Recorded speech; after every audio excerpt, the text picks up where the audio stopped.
desire to make some sort of a difference in the world.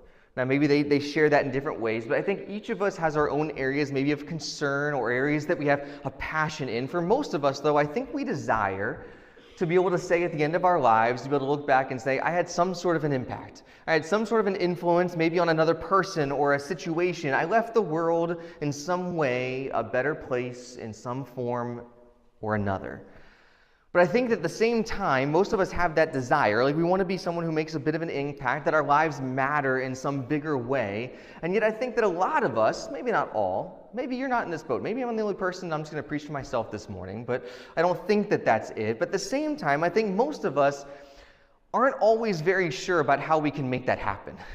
We have these big dreams about what we would like to have, this life that has a purpose and an impact and an influence that's bigger than ourselves, and yet we go, there's this tension that I want to have this impact, and yet I kind of feel like we don't have enough, or we aren't enough, or we don't have the things that we need to, or we just can't make a difference in any real or tangible way. Over the next month or so, what we're going to actually be engaging in as a congregation, what we're going to be talking about and discussing in our times of entering into Scripture is how really, and this is the punchline for the whole series, so don't not come back for the next month just because I'm giving you the punchline up front. That would be sad on my front. But the punchline is that even though we often feel like what we can do is small and insignificant, and it verifiably and actually like measurably would be in the big scheme of the things that are going on around us in our world, God takes those seemingly insignificant things and they become an overflow when we will allow Him to use us for His purposes and for His kingdom.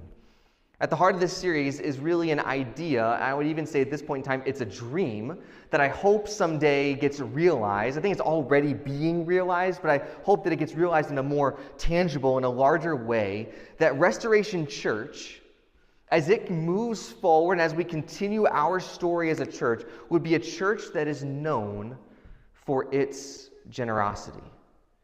I actually have a dream that Restoration Church would be a place that leads the way in the city of Frederick in something that I like to call irrational generosity. Because there's rational generosity, right? Like that's like we give because it makes sense to give, right? Or there's a good reason to give. We can rationalize it. But then there is the irrational types of generosity, where we give just because God has so lavishly loved us and irrationally loved us and given us so much that we just can't help but just lavish it back out upon others and on the world that is around us. And so what we want to do is become that type of a people.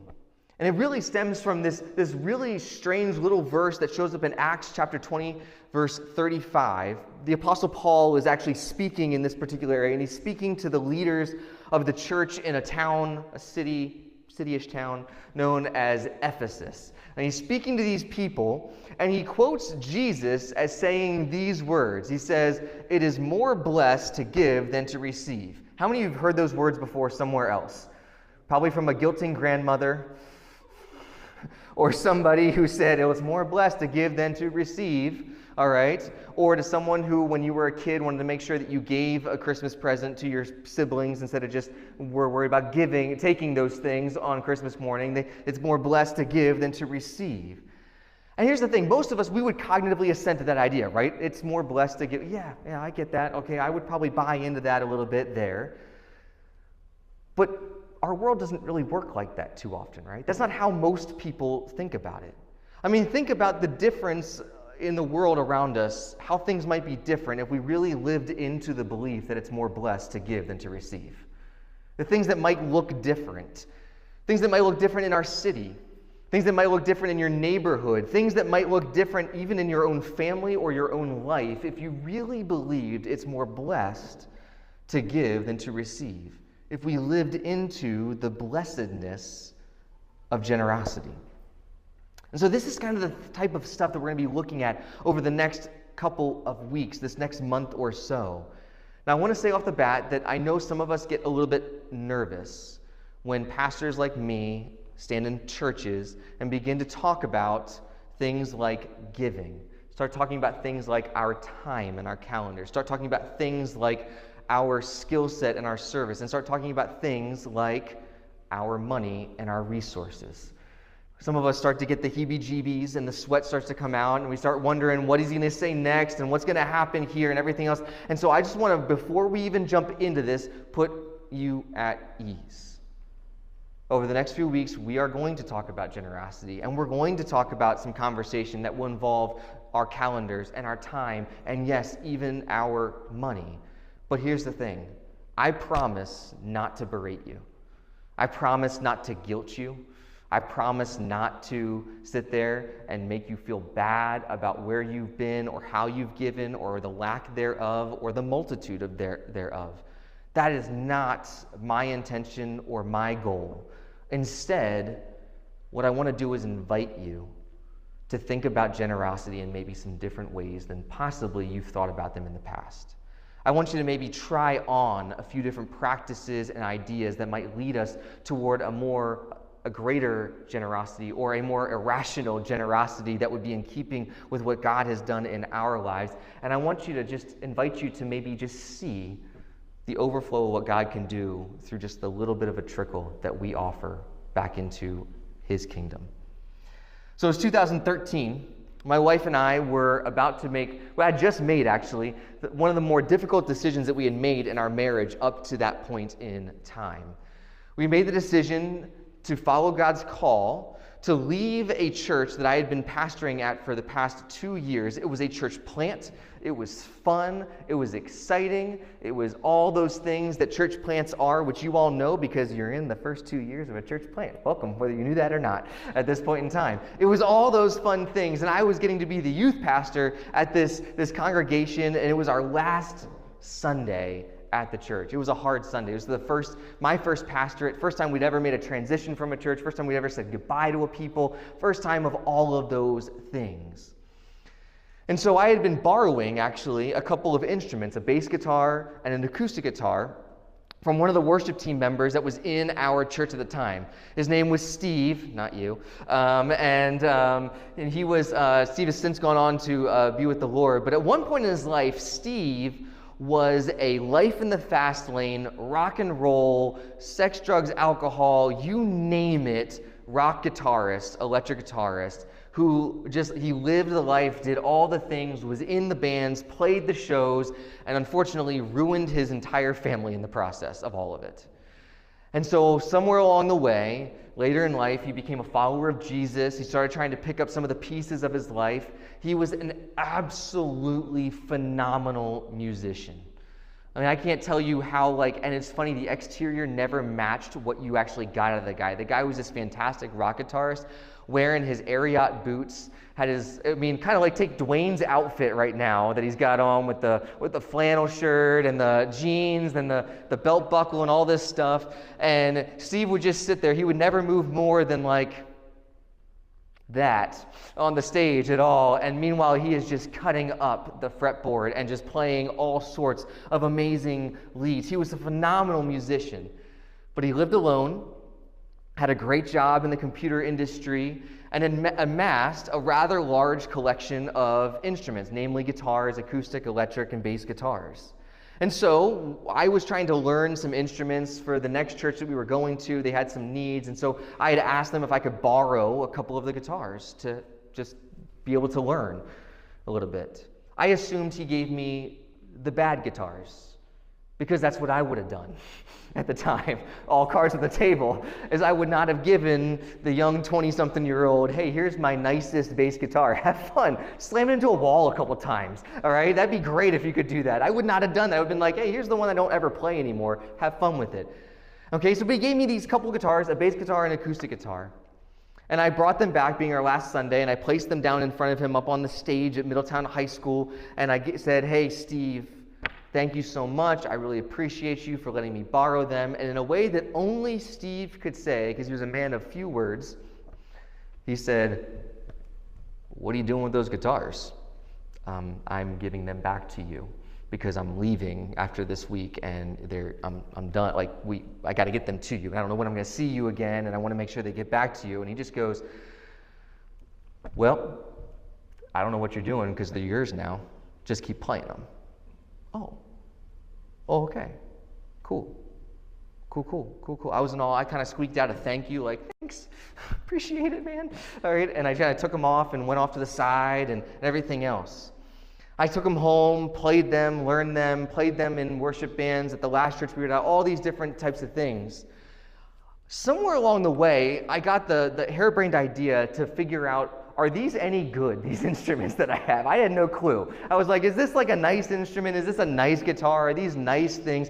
I found out that he gifted me $3,000 worth of guitar at the resale prices, not even the original prices that he had bought them new right off the rack. You see, Steve was a guy of irrational generosity. There's no reason to give a 20-some-year-old thousands of dollars worth of guitars, but don't you just love a story like that in some ways? Don't you just love a story? I don't know, maybe it's just me, but I would love to be the kind of person that got to bless others in a similar way. But at the same time, I'm not sure that it'll ever really be the address that I get to sit at. I'm a pastor, my wife's a teacher. I'm not really sure that that's in the cards for us moving forward. There's a lot of things that stand in the way, some fear. There's some fear, some anxiety, some feeling that there's scarcity of resources, and a lot more that make us feel like, I think, that we could never really be generous in the way that Steve was. What we're going to talk about this morning is that being irrationally generous doesn't begin in large gestures. It doesn't even begin when we hit certain income brackets. It doesn't begin and isn't tied to what our net worth is or how much we have. Instead, I'm going to pause it out there today. I'm going to throw it out and you can see if it works, if it's something that kind of hits home. I believe that it starts in a mindset shift. It starts and requires us to begin to think differently about our resources. And when I say that, it's not just our money, it's not just our stuff, it's our time, it's our calendars, it's our skills, it's our passions, it's the things that we have in our lives. So this morning, we're going to look at 3 scriptures. We'll talk about 3 mindset shifts that I believe are going to be foundational for us to live into and to give into God's overflow. So let's just jump into these. The first of these mindsets that we need to take place, I believe, is a mindset shift that takes us from a mindset of being of not enough to a mindset of more than enough. And you're like, well, Brian, you haven't seen my bank account. I haven't. I've seen mine, and let me tell you, it's scary. But 2 Corinthians chapter 8 says this. It says, "And now, brothers and sisters, we want you to know about the grace that God has given the Macedonian churches." Okay. In the midst of a very severe trial, their overflowing joy and their extreme poverty welled up in rich generosity. I'm going to come back to this, but can we just talk about how weird that sentence is for a second? Their overwhelming joy and their extreme poverty welled up in rich generosity. Huh? I'm a business and economics major in undergrad. That don't make no sense. The math doesn't math in there, right? Well, it continues and says that, "For I testified that they gave as much as they were able, and even beyond their ability, entirely on their own. They urgently pleaded with us for the privilege of sharing in this service to the Lord's people." So what's going on here? The Apostle Paul is talking about how there's these churches in a place called Macedonia, the Macedonian churches. He's talking to the churches in Corinth about the Macedonian churches, and he's telling them about how these Macedonian churches gave generously to help out others who found themselves in great need. Specifically, the situation is this. There is the church in Jerusalem that the rest of the churches outside of that area in the Gentile world were raising an offering for, because in Jerusalem was sort of the hotbed of the persecution and the difficulty and the struggles that the early church was experiencing. And so the church leaders at the time said, hey, we should take up an offering, help these people that are really struggling, and help them out and give them a little bit of economic relief. And so the churches went and started to raise funds like we would do if we were trying to do a big project or something like that. And at first glance, when we're reading this passage, you would think that if Paul's talking about the great generosity of the Macedonian churches, we would probably think that the Macedonian churches must have had a little bit of moolah, right? They must have been a little bit wealthy, must have had some stuff to be able to give, they must have been strong financially, but that sentence that I just said it's weird and the math don't math on tells us the exact opposite. It says that their overwhelming joy and their extreme poverty. In other words, they have a lot of joy and not a lot of money.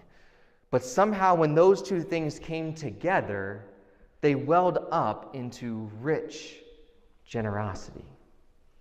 You see, many of us aren't as generous with our time, our talents, our skills, our service towards others, our money even, because we've fallen into the not enough fallacy.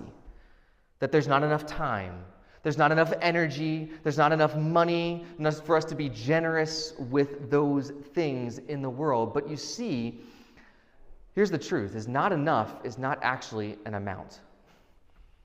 Not enough is a mindset. Not an amount, but a mindset. And I would say it's a limiting mindset at that. There are millionaires and multimillionaires who have plenty of expendable cash and who still believe that there is not enough money for them to be generous. It's true. There are retirees who spend all of their time on a golf course who believe that there's not enough time to be generous with their time. And then they tell you why they don't have enough time because they've earned it, because they worked so hard the rest of their lives. But it's a mindset of not enough. And at the same time, there are people who live at or below poverty levels who somehow find time and energy and money or resources to give, even when things are tight and there doesn't seem to be a way. There are busy business leaders who have stacked schedules and multiple children who still somehow find ways to serve in our community in powerful ways. You see, I think in order for us to be irrationally generous types of people, what we have to realize is that there's a shift that has to be made from a mindset, not a dollar amount, but a mindset from a not enough mindset to a more than enough mindset, which is just us saying that God has given us more than enough to be generous to the things that He's calling us into. He wouldn't call you to it if He didn't give it to you in the first place. So the first shift that needs to be made is from this not enough mindset to a more than enough mindset. And just real quick, I just want you to know this is so easy to fall into. I do this all the time. Every month we do a budget and I'm like, oh, we don't have enough. That's the not enough mindset. But God has given us more than enough to be able to do and to be the people He's calling us to be. So in addition to that, we also need to make another mindset shift from thinking about our time and our talent, our treasures as my resources, and begin to make the shift to see them as God's resources. There's two types of people when we talk about this. There's a type of people that sit there and they go, this is a pretty easy shift on the surface. One that we kind of know if you've been around the church that this is how we're supposed to view our resources. This is the way you're supposed to do. This is what they told me in Sunday school or whatever it was. And we know this is supposed to be the place. Or on the other side, we have the people who sit there and go, I worked hard for that paycheck. I don't know what God did for that paycheck, but I worked hard for that paycheck. I don't know, there was like 60 hours that went into that paycheck. I worked really, really hard. I didn't see God show up at that time. I did all the work at the job to get the paycheck. It's my resource. It's my money. It's my time. I don't see Him doing my Google Calendar. It's my Google Calendar at the end of the day. Google tells me it's mine. And so there's the people who are like, no. And then there's the people who go, yeah. But usually the people who even say, yeah, they go, it's really hard to live into it. It's easier to know that's how we're supposed to view it than to really actually live it out. Because we do work hard for our paychecks. We do have only so many hours that are in a day. We do spend lots of our time and our energy and our money to develop the skills that we have and the passions and the talents that we have. But I want to tell you the story that comes from 1 Chronicles chapter 29. King David is celebrating the raising of a bunch of funds. Basically, King David did a building fund, a building project type of thing, where he was not the one who was going to build the temple of the Lord. His son Solomon oversaw the actual building of the temple, but David actually did the building project for Solomon for that building, for the building of the temple. And in 1 Chronicles chapter 29, they have done this building project, and they've gotten all these resources. People have donated wood to build. They've donated gold and silver and gems and jewels and all sorts of different things have been there. And in his statements, he says this, following that giving that occurred. He says, "But who am I and who are my people that we should be able to give as generously as this? Everything comes from you," he's talking to God, "and we have given only what comes from your hand." You see, David is amazed at the generosity of the people, but even as he is amazed at the generosity, he realizes that even though they gave in a huge way to this project, and it's amazing, everything they gave ultimately finds its origin in the Lord. I think about what would happen if we saw our time and our skills and our resources in that same light, that everything we have comes from His hand in the first place. What if we truly wrapped our minds around the idea that all we have actually is God's resources, and that our job is not actually to be the owner of those resources, but instead is to be a good steward of those resources. That's a word we don't use very often in the English language anymore, is to be a steward of something.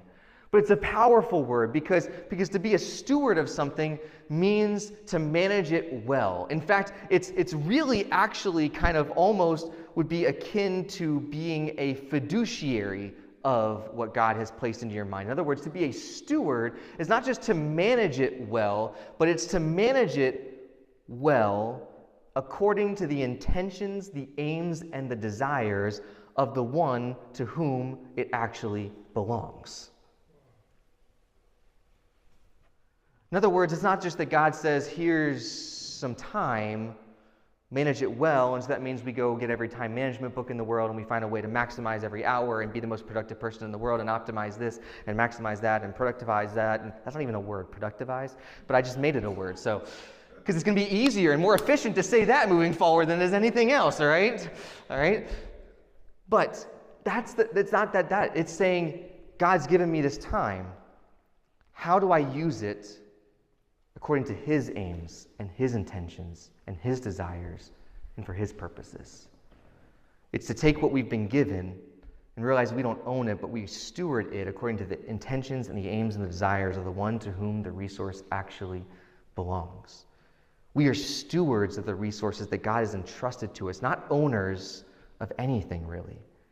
And when we make the shift from my resources to God's resources, what happens is we begin to have the mindset from which this irrational generosity can flow. But the final mindset shift that we're going to talk about is actually what I think is the hardest. It actually might be one of the easiest to say, but it's one of the hardest to actually live out, especially when we feel like we're short on time, or we're short on money, or we're short on skills, or we're short on something. And it's the shift from I'll give when to I'll give now. It's the shift from I'll give when to I'll give now. You see, it's common, especially when money is tight, when we're in a particular busy season of life, when you have 4 kids under the age of 12 and they're all going to school, you decide to plant a church, and I don't know who would do that, but when you're in those things, it's really tempting to say that we will give when there's more time to be able to serve, because right now it's just it's craziness, right? Or I'll give when that extra income comes into my life. Or I will give when the bills aren't so difficult to pay. Or this is my favorite. I've actually walked this stretch with people before in the past. I will not use any names or any situations, but I've had literally the conversations with people that have said, well, I'll give when the kids are out of private school. Cool. When the kids are out of private school. I'll give when we pay that college tuition payment. Cool. Well, I'll give when the student loans have finally done. Okay, cool. Well, I'll give when our retirement account is actually full. Well, cool. Well, I'll give when Social Security finally kicks in as well. It's the old kick the can little fun right there. We just keep kicking it down the road. And maybe it's just the world that I live in, but man, we are so good at this, right? Like, there is nothing that I like to kick more than the can down the road. It's so easy to find the next marker to say, I'll give when. But this actually is not, we're not the first ones to deal with this mindset. This is actually the same mindset that Paul, when he's writing to those Corinthians, and he's telling them about that Macedonian churches that do all those great giving, this is actually the same mindset of what's going on in those Corinthian kind of givers. That same passage in chapter 8 of 2 Corinthians, Paul later writes these words. He says, now you should finish what you started. In other words, they started giving in the past, but they stopped somewhere along the way. Let the eagerness you showed in the beginning be matched now by your giving. Give in proportion to what you have. You gotta love simple phrases. That's like, well, that just seems right. Like, give in proportion to what you have. You see, the Corinthians started giving, but then things got tight and they stopped. And so they stopped giving for a little bit there, and so they got out of the habit of it, and they likely said amongst themselves, or maybe even out loud, that they would gladly give again when things get a little bit easier, when things are not so tight. But Paul says, it's okay, I get it, it's tight. It's okay, I get it that it's hard, I get it that it's not easy. Just, would you think about giving in proportion to what you have? In other words, if you've got a lot, then sure, great, give a lot. But if you only have a little bit, every little bit is powerful. Jesus even says this when he points out the widow who puts in the 2 little coins in the offering plate and says that she has given more than all the other people gave, even though they gave so much more in quantity. You see, giving is not actually about how much you give. I want to say that again. Giving is not about how much you give. It's not the number of hours, how many skills you offer to other people, how much service you do, or how much money you give away. There's no competition here. You don't get a certificate at the end of the day for being the biggest giver. Honestly, it's not even about who or what you give to.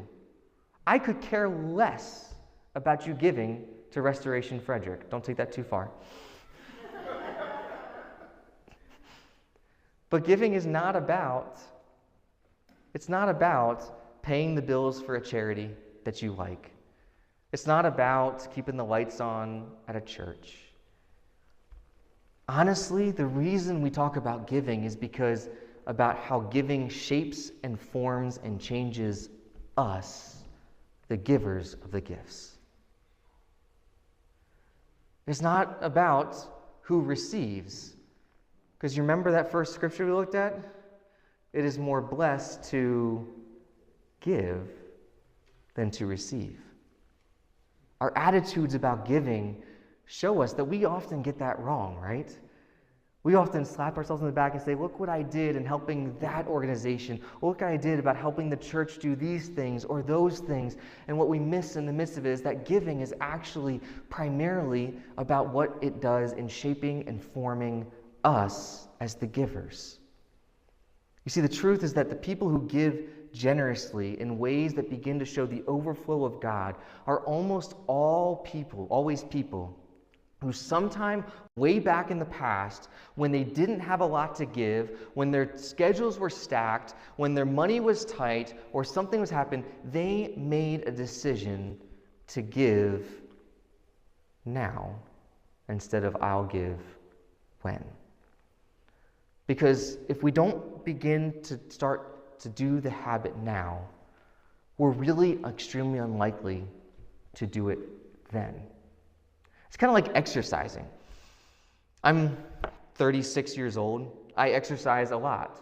Not because I probably couldn't get by without exercising as much as I do. I probably could, and I probably would stay relatively within a certain size and things like that. I probably wouldn't get too big or too out of shape or anything else. But I'm doing it now so I stay in the habit of it so that when I'm 60-some years old and I've got grandkids, I can get on the floor and play. I'm doing it now so that the habit gets installed before it becomes a problem later on. And our giving is often like that. We need to install the habits now. And the reason is this: because money and time and skill are not change agents. They're magnifiers. What do I mean by that? What I mean is that having more money or more time or more skills does not change your heart or change your mind. They aren't change agents in the world. They magnify what is already there. You want to see what you are right now and see what it becomes later on? Just put that magnifying glass on there, and when you end up with more time in your schedule, you will realize that what it does is not change how or who you are. It magnifies the extent of who you've always been and what you've cultivated. You want to... Money's the same way. You think I'll give when? That's great, that's grand, that's wonderful. But really, at the end of the day, money is just a magnifier. And for the generous person, as you have more, it will magnify the generosity. And for the person that just buys silly stuff off Amazon nonstop all the time, right before bed when they're scrolling and should be going to sleep, just imagine how many packages are going to show up on the front doorstep when you end up with more money in your pocket at the end of the day. It's just going to magnify what is already there. The more you have, the more it magnifies. If we desire to be a people who leave a legacy of generosity, it begins by shifting from I'll give when to I'll give now. So from not enough to more than enough, from my resources to God's resources, and from I'll give when to I'll give now. These three mindset shifts are essential, I think, to what it means to begin to see what seems insignificant now turn into an overflow through God's work in our lives and through our lives that then flows into our city, into our neighborhoods, into our world. And so each week, I think through this series, what I want to do is I want to give you some tangible next steps, some things to maybe try on, some things maybe if you want to and you need this, guys, probably I'm talking to you on this because it doesn't seem to work the same way with gals, but for guys, I know all my wife, and she's learned this, it's really scary. All she has to do is say, you won't do it. And I'm like, oh yeah, I will. You better believe I will, all right? It's like a challenge. All of a sudden, I'm like, yeah, I'm in. Let's do this now, all right? All right, so maybe it's a challenge, guys, that we just try this stuff on. None of this stuff's going to require you probably to redo your calendar, your budget, throw everything out or anything else. They're just small steps. Think small. Think baby steps, not big, giant leaps. Starting points, not end points. I want you to think about three things, though, over the next week that maybe you could just be generous with. The first thing is your time. You're like, I don't have a lot of time in my schedule here. I don't know what you're talking about, Pastor. This is everything. It doesn't have to be investing a whole day, a half day, or even an hour. Spend 5 minutes with someone else besides yourself, the computer screen. Go just have a meal. You're going to probably eat about 21 of them over the next week or so. Average out, probably around 21 meals. Spend one of them with someone else. You don't even have to pay for their meal necessarily. You can just be like, hey, let's go eat, and like you could do splitsies on the check. It's fine, all right? But spend a little bit of time. Listen to their story. Ask a few good questions. Get to know somebody a little bit deeper. Invest your time into the life of another person. I'm telling you, we just make this a practice. You'll be amazed at what God can do through just a little bit of time investing in the life of another. Find a way to serve. Find a way to help another person. This is, again, doesn't have to be some crazy thing. You don't have to sit there and figure out the Frederick Rescue Mission schedule and go to the soup kitchen or go do this, that, or the other. This literally could be just helping out a neighbor. Like you look out your window and you're like, they need some help right now. Their mower broke for the 55th time. They just need somebody to go over and help them. This could be helping out even someone in your family. It could be the kids aren't here. I put this in here just for the kids too. It could be helping out a parent. Tell your kids I told them to help their parents. And then things like that. It could be helping your adult parents. It could be helping a friend. It could be going over to a coworker who can't get the copier to work again and just saying, hey, this is the button. It's the green one. It says start on it. This is what you use like every other time. It doesn't have to be anything huge, but just find a way to serve another person this week. And then, give a little money. You see, there's a reason this is the second most popular topic that Jesus talks about in all of his Gospels. Did you know that? The first is the kingdom of God. The second, money. And the reason is because in our world, in our culture, as well as in that culture, and I think probably in most cultures, the fact of the matter is that while we talk about getting a handle on our money, the fact of the matter is that most of the time our money has a handle on us. It's doing the dictating way more than we are. It's driving the bus way more than we are. Begin the habit by being generous with our funds. I'm not telling you to give to this church. If you want to, great, grand, wonderful, fantastic, whoop-de-doo, all right? But find a charity that you align with. Give $5 to the guy begging at the street corner. Who cares what he uses it on? That's not your job. That's his issue, not your issue. Give $5 to a friend. I don't know. Find a small way to give. Purchase the food of somebody else at the restaurant. Give to a charity. Find some small way to live into things and give in proportion to what you have, as Paul says. And I think what we'll find is as our grip on our money loosens, we find that our money's grip on us begins to loosen at the same time. It was about 2 years ago. I was talking to a friend of mine. He had planted a church 8 years prior to that, so you can do the math. I don't want to, in the timeline there. And this church had been actually meeting in a few different schools, public schools in Howard County for a while. And they had been struggling to find a place to meet ever since COVID. COVID hit, the schools closed down, they weren't open to outside groups, and churches like this were left in a lurch trying to figure out where are we going to and how are we going to do service. And even after a lot of the regulations lifted and things like that, they still struggled to be able to find a place. And so they had been praying for God to open a door for quite some time when a pastor of a really small church randomly called my friend out of the blue. They hadn't been friends. Honestly, my friend was a little freaked out how this other pastor found his phone number. It was a little bit like just out of the blue, weird thing. And so this pastor on the other end of the phone explained to my friend that he was leading this very small, very elderly group of people, this church, and that this group of people had made the very, very difficult decision that their congregation wasn't going to make it back, that they were dead, that this was all that was going to be, and that none of them had the energy or the effort or the understanding to be able to try to bring something new and vibrant in that congregation. That's a hard decision to make. But out of that hard decision to make, they made another decision, a powerful decision. They decided that they didn't want to sell their building or their property. Instead, what they wanted to do is they wanted to find a young and vibrant congregation that they could gift their property to and to gift their building to, in order that it might continue to be used as a blessing and used for God's glory.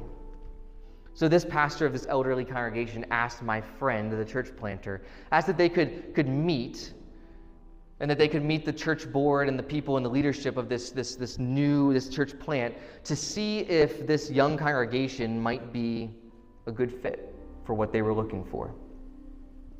They had conversations over the course of months. They got lawyers involved. They tried to figure out, make sure everything was above board and all these different pieces that were there. But about 6 months later, my friend, the church planter, and his young congregation signed on the line to become the owners of a historic church building that was gifted to them, lawyer fees, title fees, and all, 100% free.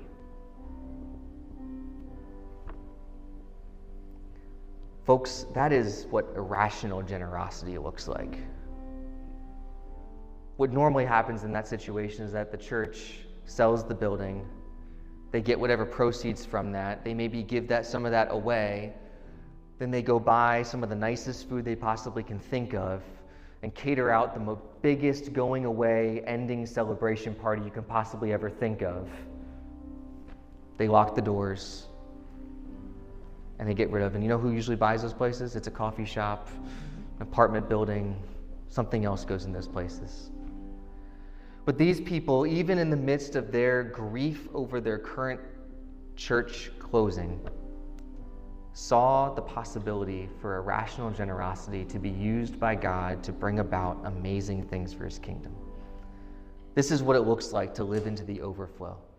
They didn't think they had anything left in their congregation, and somehow they found a way through what little bit they had to give to be used by God to create an overflow. And that young church plant now is bursting at the seams in that building. They are trying to figure out what they're going to do because the sanctuary is full every single Sunday, and they are affecting change in the community that they find themselves in.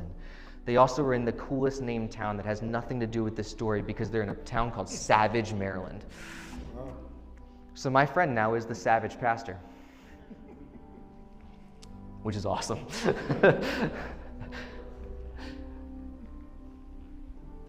Here's the deal, is that I don't know what story is going to be written around Restoration Church in the years to come. But one thing I do know is that I want us to be a people who always keeps in mind it is always more blessed to give than it is to receive. My prayer is that Restoration Church might be known throughout our city, throughout our neighborhoods here, as that irrationally generous people who always give for the glory of God and for the revealing of his kingdom. So Lord, we come to you this morning, Lord, and at least for me, I admit this is not easy. I tell you what, Lord, it was a lot easier to stand up here and to preach a message on what it means to be irrationally generous than it is for me to even go into my Google Calendar and say, where's the time to be irrationally generous?